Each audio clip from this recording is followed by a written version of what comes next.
ito ay rated SPG. Striktong patnubay at gabay ng magulang ang kailangan. Maaaring may masiselang tema, lengguwahe, karahasan, sexual, horror o droga na hindi angkop sa mga bata. Magbabalik na si Lorena. Magkikita sila ni Trixie sa harapan ng puntod ni Attorney Meredith. Sobrang nakokonsensya si Trixie sa pagpanaw ng nanay ni Lilet. Pero mas kinabahan siya nang makita niya si Lorena dito. Alam ni Trixie na ang mami niya ang dahilan kung bakit pumanaw si Ino. Abangan natin sa Lilet Matias, Attorney at Law. Alam na ni Trixie ang lahat. Umamin na si Patricia kay Trixie na siya ang pumatay kay Meredith. Laking gulat ni Trixie sa mga narinig niya sa mami niya. Hindi niya akalain na magagawa ng mami niya yon. Halos hindi makakilos si Trixie sa sobrang pagkabigla sa mga natuklasan. Maya-maya ay tumawag na si Lilet sa kanya dahil mukhang natatagalan na si Trixie. Umiiyak nito si Patricia. Nagmamakaawa at nakikiusap kay Trixie na wag umalis. Wag na wag niyang aaminin kina Lilet ang natuklasan niya dahil ang lahat ng ginawa niya ay para sa kanila ng pamilya niya.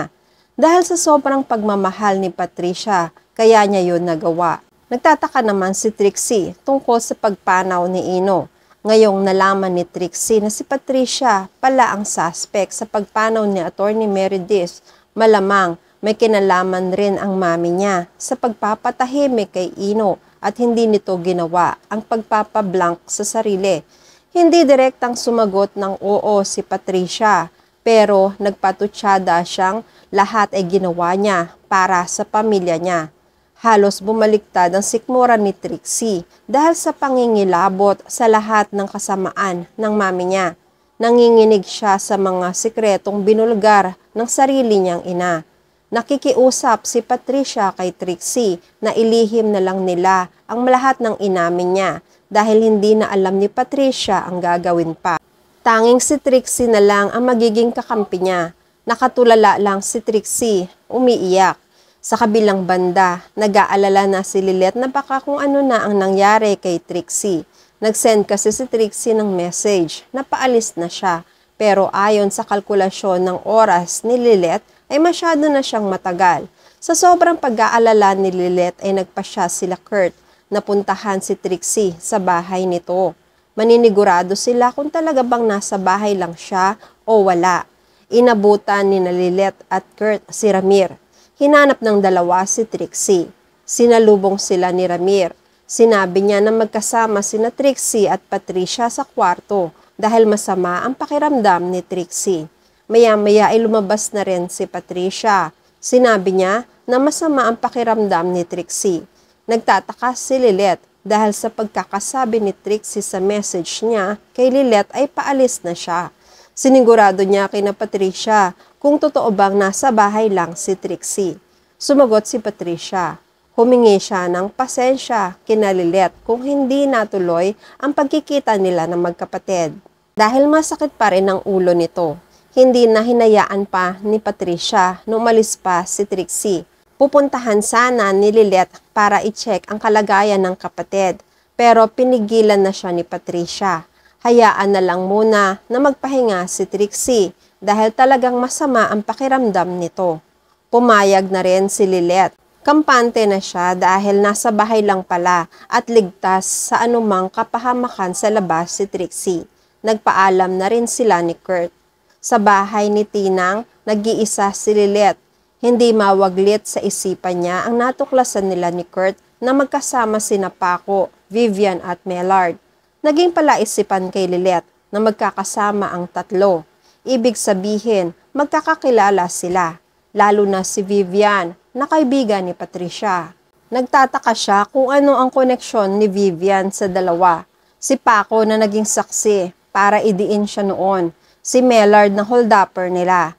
Tapos si Vivian na kaibigan ni Patricia. Kung may koneksyon si Vivian sa dalawa, hindi kaya may kinalaman rin si Patricia sa mga nangyayari sa kanila ngayon? Maya-maya ay naisip na naman niya ang nanay niya. Nami-miss na naman ni Lilet si Attorney Meredith. Maya-maya, dumating si Tinang. Naramdaman agad ni Tinang ang pangungulila na naman ni Lilet sa nanay nito. Kinamusta ni Tinang si Lilet at pinagpayuhan na wag nang alalahanin ang nanay nito dahil nasa mabuti na siyang kalagayan.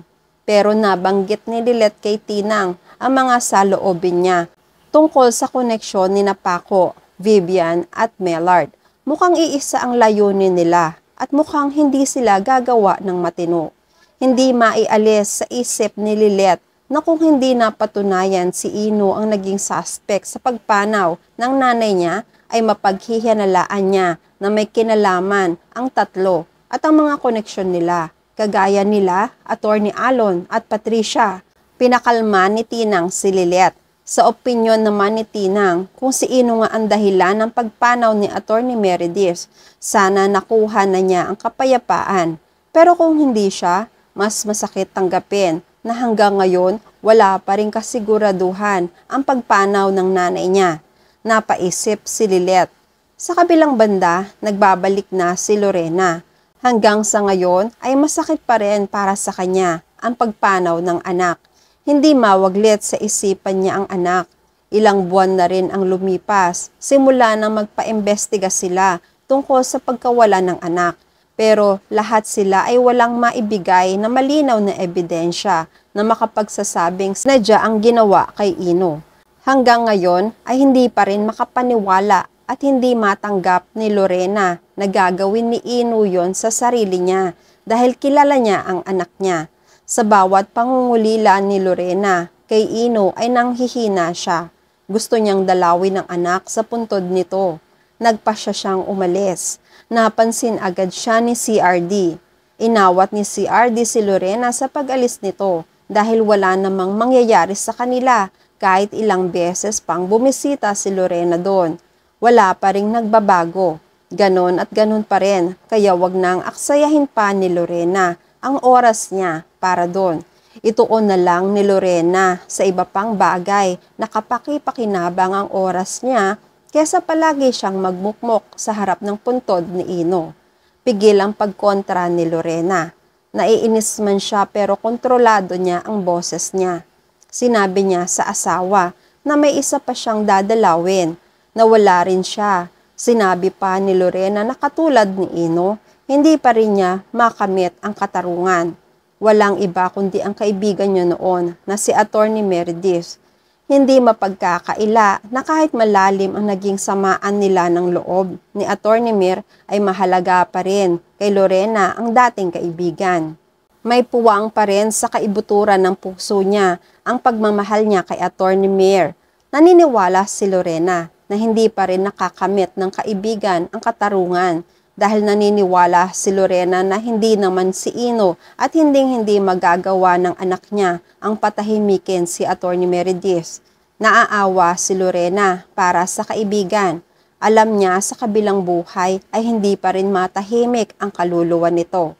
Sa kabilang banda, sa sobrang pagkaramdam ng konsensya ni Trixie, dinalaw rin niya ang puntod ni Atty. Meredith.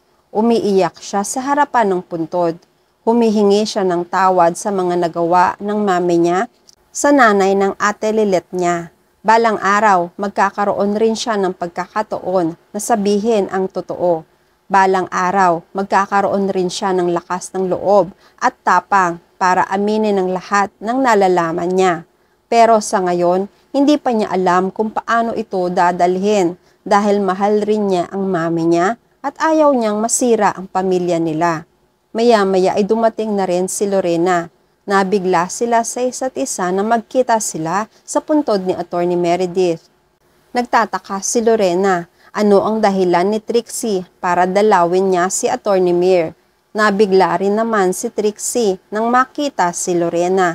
Ang mukha ni Trixie na nangungusap na patawarin siya dahil sa pagkawala ni Ino na ang mami niya ang dahilan. Ang bigat ng pasanin na nararamdaman ni Trixie. At yan ang mga pakakaabangan natin sa Lilet Matias, Attorney at Law. Please like this video and please subscribe to my channel at magkita-kita po muli tayo sa mga susunod pang episodes.